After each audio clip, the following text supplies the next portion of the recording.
Soy Nuria de Miguel, la secretaria general de la Fundación Amigos del Museo del Prado. Entré en la Fundación y en el museo, por lo tanto, en el año 1989. Era muy joven, tenía 20 y tantos años, y me llamó Ana Martínez Aguilar, que era entonces la secretaria general. Acababa de entrar el nuevo presidente, que era el duque de Soria, que todavía sigue siendo, y era un momento en que iban, pues, de alguna manera, a desarrollar lo que había sido fundado hace unos años, pero que en aquel momento pues, había un proyecto de agrandarlo, ¿no? De asentarlo. Me hicieron un contrato por 6 meses. La condición era que yo tenía que conseguir recaudar tantos fondos como a mí me estaban pagando, que no era una gran cosa, pero sí que era un reto. Y bueno, recuerdo que convoqué a todos mis hermanos, que somos 8, y les dije, tenéis que ser todos amigos del Museo del Prado, porque si no, a mí me echan. Y bueno, eso fue un principio en una fundación muy pequeña, donde trabajábamos solo Ana Martínez Aguilar y yo, y una secretaria. Y bueno, eran todo planes, todo ilusiones, y nunca pensé que me fuera a quedar aquí tanto tiempo. Mi contrato eran 6 meses, y bueno, pues las cosas fueron evolucionando. También es verdad que ocurrió lo que ocurrió, que es que cuando hicieron director del Museo del Prado a Francisco Calvo Serraller, que estaba en nuestro patronato, tiró de Ana Martínez Aguilar, que era la secretaria general, y digamos que yo me quedé en primera fila, porque éramos 3. Y entonces, pues con muy pocos años me tocó ser la secretaria general. Una cosa lleva a la otra, y como esto nunca ha dejado de crecer, y como el museo evoluciona tantísimo y como siempre hay nuevos proyectos, pues la verdad es que tampoco he tenido tiempo de decir, pues voy a dejar esto, me voy a dedicar a otra cosa.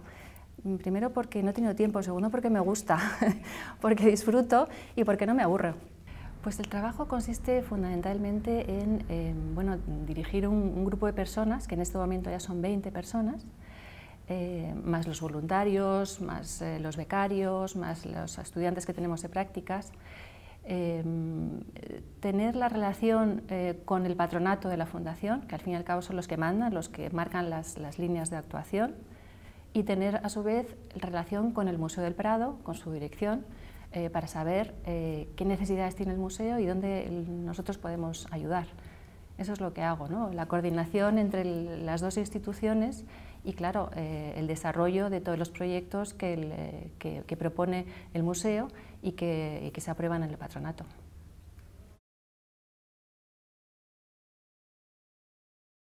La especificidad de esta fundación no es solo una, yo creo que son varias. Una es cómo se creó. Esto nació, yo no estaba, pero se creó en el año 80. Y se creó de la propia sociedad, es decir, que esto no salió de un ministerio o ni siquiera salió del museo. Esto salió de un grupo de personas de la sociedad española de aquel momento, y hay que pensar que era una sociedad que estaba en plena efervescencia. Había muerto Franco en el 75, la ley de asociación debía ser prácticamente de hace unos días, e inmediatamente querían asociarse, querían hacer cosas. Entonces, una serie de gente que igual era gente de empresa, como gente de museos, gente de las universidades, en fin, muy variado, se unieron, aportaron el primer capital y con ese capital se empezó a funcionar. Entonces, eso es una primera seña de identidad que yo creo que marcó mucho, porque todo era un espíritu como muy voluntario, muy voluntarioso también, de querer ayudar, etc. El segundo punto que yo creo que también lo hace especial es la idea de que siempre hemos tenido muy claro el objetivo, que es la ayuda al Prado. Siempre hemos pensado que hacer una base social importante es lo que queríamos, es decir, los amigos del Museo del Prado en este momento son 36.000, pero venimos de ser 2.500, o sea que esto ha sido una evolución, no es que de repente haya habido una fiebre de hacerse amigo del Museo del Prado, sino que esto es una evolución de muchos años, y es una pirámide que tiene una base muy sólida porque son muchas donaciones muy pequeñas. Pero también nos ha interesado ir haciendo grupos distintos de amigos con unas donaciones mayores, con un programa de beneficios, bueno, no de beneficios, sino de agradecimiento y de oportunidades con el museo importante y apetecible, y eso pues llega a una cúspide con ya el Patronato Internacional, que son personas de todo el mundo haciendo realmente grandes donaciones. Entonces, creo que también es específico de esta fundación el haber conseguido una base social muy grande, pero también otras formas de ayuda más arriesgadas, en el sentido que las donaciones son más grandes y de más interés y de más, bueno, pues que están más convencidos, ¿no?, de poder ayudar. Y la tercera especificidad que yo diría es el que no hemos querido solamente captar amigos y con esas donaciones que acaban en el museo para ayudarle económicamente, sino que también hemos querido ser un apoyo en el sentido del conocimiento de colecciones, que el Museo del Prado se conozca, y se conozca en Madrid, y se conozca en toda España, y se conozca en todo el mundo. Y de ahí el gran desarrollo de toda la actividad cultural, que han sido cursos, conferencias, publicaciones, que realmente creo que ha ido creando una masa de gente interesada, que todos esos cursos, todas esas actividades, viajes, etcétera, han hecho que la gente se haga amigo del museo, se fidelice, vuelva, compre en la tienda, venga a las exposiciones, habla. Realmente son como embajadores del museo fuera del museo.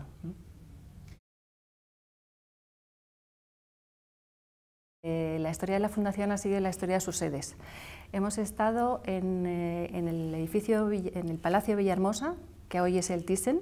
En aquel momento estaba adscrito al Prado, el Prado no lo había ocupado, y yo creo que a nosotros, como no sabían dónde ponernos, pues nos pusieron allí, y yo tuve un despacho que es el vestíbulo del Museo Thyssen ahora mismo. Después pasamos al Casón del Buen Retiro, pero es el sitio más difícil para que alguien se haga amigo del Museo del Prado, porque había que pagar la entrada del Casón, entrar al Casón, coger a un vigilante, subir un ascensor. Cuando llegabas al último piso había que subir una escalerita como de incendios, y había un altillo que los vigilantes nos decían que anduviéramos pegaditas a la pared, porque por el medio aquello se hundía.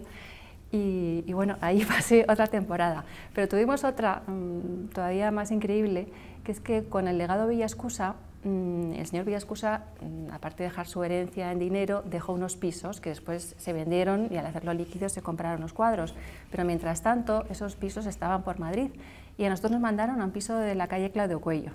Entonces, claro, encontrar los amigos del Museo del Prado en el quinto piso de la calle Claudio Cuello era complicado, pero bueno, te diré que nunca dejamos de crecer, o sea que a pesar de todo crecimos. Y al final, cuando los de Aldeasa se fueron de aquí, de la calle Ruiz de Alarcón, donde ya se puso toda la administración del Museo del Prado, tenían abajo un almacén, un semisótano, que se vació, y ahí ha sido nuestra oficina desde entonces. Y bueno, es una gran oficina porque tenemos entrada desde la calle, lo cual es mucho más práctico para el amigo del museo, estamos enfrente. Y luego la gran novedad fue cuando pudimos tener un mostrador en el vestíbulo de Jerónimos. Eso realmente fue la gran cosa, ¿no?, para poder hacer amigos dentro del museo. Uno de los momentos cruciales, yo creo, de la Fundación ha sido un momento relativamente cercano, y fue la compra de la Virgen de la Granada. La Virgen de la Granada, bueno, pues era una oportunidad para España, para el Museo del Prado. No es una cosa muy frecuente que salga al mercado un Fra Angelico. Además completa muy bien la colección del Prado. Un Fra Angelico que estaba en la colección de los duques de Alba, que sale, como digo, al mercado y que se ofrece al museo por 18 millones de euros. De esos 18 millones de euros, el Estado pudo poner 10, el museo de sus propios fondos pudo poner 4, y los 4 que faltaban se pidieron a los amigos del Museo del Prado. Tengo que decir que el problema, por ver algún problema, es que nos lo pidieron de aquí a mañana, y 4 millones de euros. 4 millones de euros para una fundación como la nuestra era prácticamente pues la mitad de los ahorros que teníamos desde hace 40 años. Hubo una gran polémica en mi patronato porque realmente queríamos ayudar, pero eso de darlo inmediatamente pues era complicado para nosotros. Después de muchas discusiones ganó la idea de que había que ayudar, que para eso estábamos, y bueno, pues nosotros encantados de poder ayudar, de poder colaborar con que esa obra realmente estuviera ya colgada, que lo pudieran ver todos los españoles y todos los visitantes del Prado.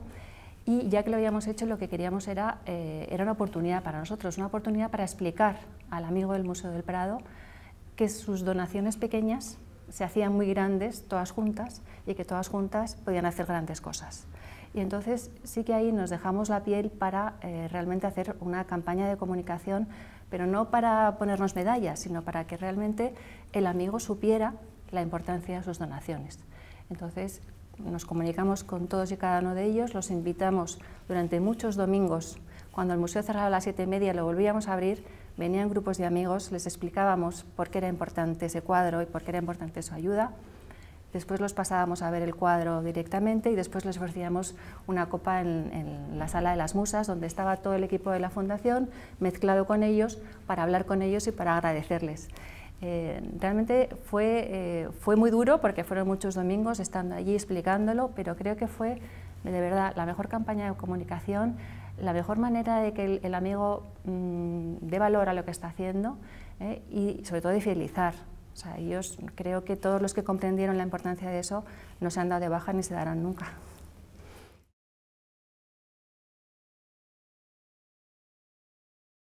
Francisco Calvo Serraller, dentro del patronato de la Fundación, ha sido siempre el que ha llevado toda esta parte de actividad cultural, de difusión de colecciones, etc. Y él tiene muy clara una idea, que es que el arte no progresa, sino que va evolucionando y que los pintores siempre se están mirando unos a otros, y que el mejor ejemplo es el Museo del Prado, donde tenemos a Tiziano, a Rubens pintando a Tiziano, o a Goya mirando a Velázquez, en fin, todos estos ejemplos que tenemos todos los días, y eso ha continuado y continúa. Entonces a él se le ocurrió la idea de invitar, en un curso que teníamos entonces, invitar en lugar de a historiadores del arte, invitar a artistas y ver qué es lo que pasaba, qué nos contaban sobre el museo. La experiencia fue tan buena, tan interesante, que nos llevó después a transcribir todas esas conferencias o conversaciones que tuvimos con ellos en un libro. El libro se agotó. Entonces el director era Pérez Sánchez, y Pérez Sánchez fue el que se le ocurrió decir, ¿por qué no todo esto que hemos vivido ahora a través de las conferencias y del libro, por qué no les pedimos que se expresen en su medio habitual, que es la obra de arte? Y entonces nos pareció una idea magnífica y pedimos a cada uno que ejecutara 4 obras en papel, sin ponerles ningún límite de dónde trabajar, de cómo trabajar, del tipo de técnica, etc. Sí que tenían que tener el mismo formato porque era una colección, y sí que se tenían que inspirar en el Museo del Prado. Eso se expuso en el Museo del Prado. Fue un poquito escándalo porque en aquel momento pues, no era muy habitual ver a artistas contemporáneos en museos históricos, pero tuvo un gran éxito, una vez más. Tuvo tanto éxito que al cabo de unos años repetimos la experiencia, esta vez no con artistas varones, que habían sido todos de la primera lista, sino ya aquí queriendo que hicimos todas las artistas mujeres. La primera no había sido queriendo, había sido como salía, porque verdaderamente el panorama artístico en ese momento era ese, pero había cambiado tanto que dijimos, no, ahora sí, ahora queremos que todas sean mujeres. Se editó igualmente, también se expuso en el museo y también resultó un éxito. Y la última se va a exponer ahora, este año 2018, en septiembre, y va a ser una colección de fotógrafos. En la colección anterior, en la de las mujeres, ya habíamos introducido a 2 fotógrafas, a Oca Lele y a Cristina García Rodero. Hicieron 2 trabajos magníficos, muy distintos. Oca Lele hizo como una especie de casi de performance en el museo, que a la vez iba fotografiando, y sin embargo Cristina García Rodero, que tiene premio Magnum y que bueno, es casi una reportera fotógrafa, estuvo por todas partes, se metió por todos lados y hizo fotografías realmente muy interesantes. Y en esta ocasión casi todos son premios nacionales de fotografía, y ahí intentamos que haya de todas las generaciones. Quizá los directores que más huella me hayan podido dejar, pues sin duda, bueno, Francisco Calvo Serraller, porque él estaba en nuestro patronato, había trabajado mucho con él, después fue durante una temporada muy corta director del Museo del Prado, y bueno, pues creo que él vino con una serie de ideas muy modernas, muy avanzadas, muy con ganas de modernizar el museo. Quizá estuvo demasiado poco tiempo para llevarlas a cabo, pero muchas de ellas después pues las hemos ido viendo con los diferentes directores, ¿no? Sobre todo creo que en el periodo de Miguel Zugaza también se pudieron retomar muchas de esas ideas, ¿no? Miguel Zugaza es otra persona fundamental para la Fundación y para mí. Primero porque estuvo 15 años, y 15 años pues acaban dejando huella, ¿no? Y acaban realmente pudiendo hacer proyectos a largo plazo. Y luego porque yo creo que la combinación de Miguel Zugaza como director y de Plácido Arango como presidente del patronato, Plácido también estando en nuestro patronato durante muchísimos años y conociendo bien a la Fundación, eso fue fundamental porque vieron la oportunidad de apoyar a la Fundación y que la Fundación realmente aportara más al museo. Se firmó el convenio con el museo que aclaró muchísimas cosas y que fue realmente un punto de partida. Se creó el patronato internacional, se apostó por que la Fundación estuviera en el vestíbulo.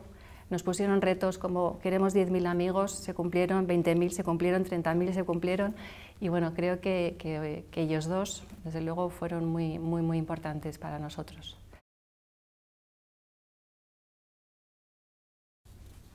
Cuando yo entré en el museo en el año 89, acababa de entrar como presidente don Carlos Zurita, el duque de Soria. Él ha sido mi presidente desde entonces, sigue siendo, espero que sea durante muchos años, y creo que ha sido una gran cosa para la Fundación y para el museo. Él es un hombre extraordinariamente educado, involucrado, no es un presidente de honor, es un presidente ejecutivo, que se ocupa de los problemas de la Fundación y del trabajo de la Fundación todos los días del año, que además representa a la Fundación como nadie. Agradece todos y cada uno de los profesores que dan una conferencia, está al tanto de altas, bajas, etcétera, no digamos con el personal. Exactamente lo mismo con el patronato de la Fundación y luego creo que es un personaje importante para el patronato del museo. A él hace muchos años le ofrecieron ser patrono del Museo del Prado, a él personalmente, como don Carlos Zurita, duque de Soria, y él no paró hasta que no entró en el patronato del Museo del Prado como presidente de los amigos del Museo del Prado, porque ese era su papel y eso era lo que quería representar. Y tuvieron que esperar, cambiaron estatutos, no sé qué pasó, pero él no entró hasta que no entró como presidente y logró que todos los presidentes de los amigos del Museo del Prado estuvieran en el patronato del Museo del Prado. Lo que pasa es que no ha cambiado de presidente y siempre ha sido él, pero eso está así establecido porque él quiso.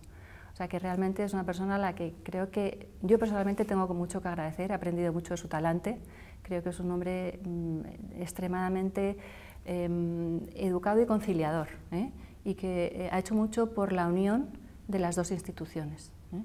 Entonces yo personalmente le agradezco mucho, pero creo que el museo y la Fundación también le deben agradecer mucho.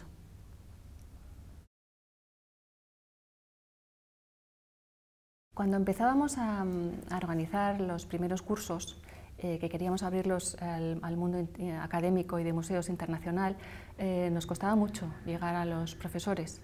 Nadie conocía la Fundación Amigos del Museo del Prado y a pesar de que ibas con el prestigio detrás del Museo del Prado, pues era difícil, ¿no? Ahora ya todo eso se ha superado porque tenemos muchos años de cursos, tenemos una colección que avala todo eso y bueno, ya es más fácil que se te pongan al teléfono.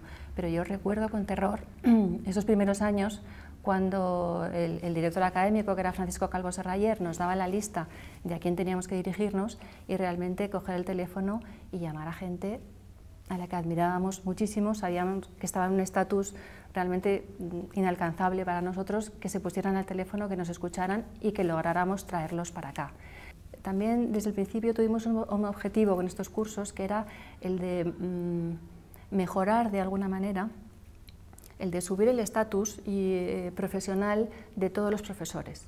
Desde el principio siempre los hemos tratado todo lo bien que hemos podido, es decir, que si podíamos pagarles lo máximo 100, pues intentamos pagarles 200.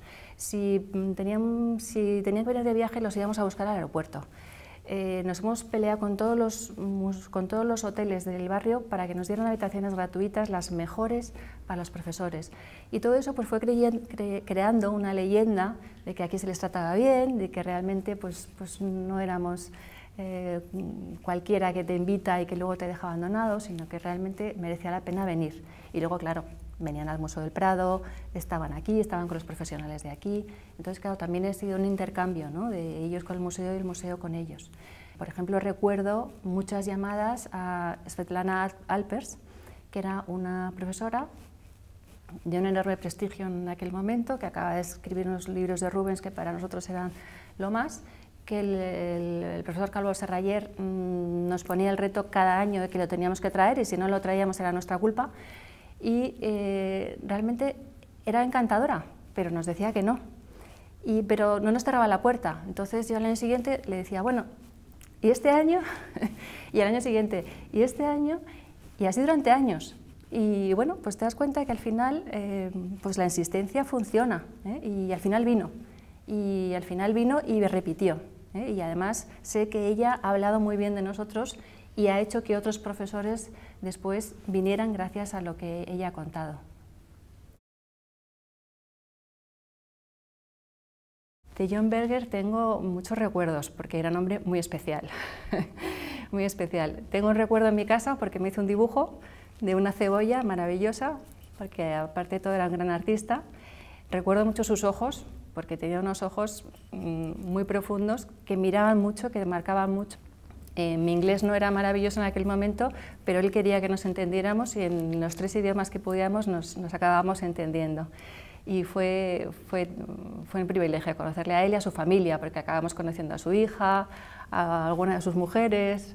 Bueno, digamos que cualquier cosa que te dijera era siempre especial y profunda, no era superficial.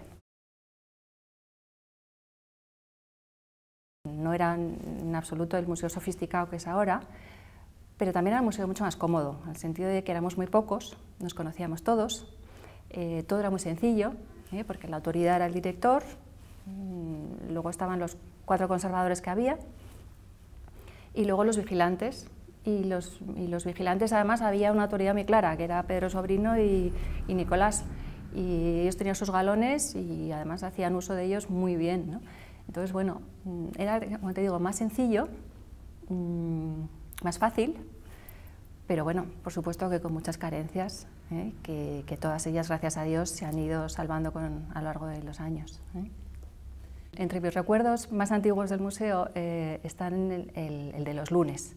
Los lunes el museo cerraba y ya se nos olvida la maravilla que era que el museo cerrara los lunes. Y entonces se hacían muchos cursos delante de las obras. Entonces la maravilla de estar en las salas del museo, con el museo cerrado, con ese silencio, con esa tranquilidad, con cualquiera de los conservadores contándonos cualquiera de los cuadros, porque le hemos dado la vuelta al museo 100 veces, y en aquella tranquilidad que había en esos momentos, en esas salas, lo único que rompía la tranquilidad eran 2 vigilantes, que eran 2 vigilantes que conocíamos de toda la vida, pero que el lunes se ponían, en lugar de uniformes, se ponían como un guardapolvo de color gris y tenían unos plumeros maravillosos de plumas de avestruz que iban pasando así en silencio por las salas donde nosotros estábamos. Y las señoras que estaban allí asistiendo a los cursos tenían enorme envidia de esos plumeros y ellos estaban muy orgullosos. Entonces siempre la conversación era ¡qué maravilla, qué plumeros! Y ellos decían sí, es que son de avestruz, y los tocaban, y realmente era una cosa muy divertida, ¿no? Eso que ocurría los lunes. Cuando los amigos del Museo del Prado éramos todavía relativamente pocos, pues unos 3.000 o así, quizás hasta los 5.000, ofrecíamos a los amigos del Museo del Prado venir a las inauguraciones del museo. Es decir, se inauguraba, imagínate, por la mañana una gran exposición y por la tarde se abría para los amigos del Museo del Prado. Recuerdo una vez que había una exposición sobre Goya, una exposición que creo que el comisario era Luna, Juan José Luna, de gran éxito. Invitamos a los amigos, vinieron un montón de amigos, recuerdo, se entraba por la Puerta de Murillo, había una gran cola para entrar en la exposición, y se subía por aquella escalera de la zona sur del museo, de la Puerta de Murillo, que tiene unos escalones un poco complicados, que parece que subes un piso pero subes 3, y bueno, pues desgraciadamente un amigo del museo que tenía una insuficiencia cardíaca, al subir aquellas escaleras y al llegar a la exposición, pues tuvo un infarto y murió. Fue una cosa tremenda, ¿no? Porque realmente pues, fue muy duro, muy chocante, hubo que cortar aquello, vino el párroco de los Jerónimos, tuvo que venir el juez a levantar el cadáver, fue una cosa tremenda. Pero al mismo tiempo, tengo que decir que estaba allí la familia, hicimos todo lo que pudimos para ayudarlos, los acompañamos al tanatorio, a todas estas cosas, porque ellos estaban en estado de shock. Pero también tengo que decir que al día siguiente me llamó mi padre y me dijo: Nuria, lee el ABC. Y leo el ABC y había una carta al director de esta familia agradeciendo enormemente cómo les habíamos apoyado, cómo les habíamos ayudado, y sobre todo agradecidos porque decían que su padre era un gran amante de Goya y que no encontraba mejor sitio para morir que hubiera muerto en las salas de Goya. Entonces, bueno, pues siendo una cosa realmente tremenda, pues al final tuvo un final relativamente feliz.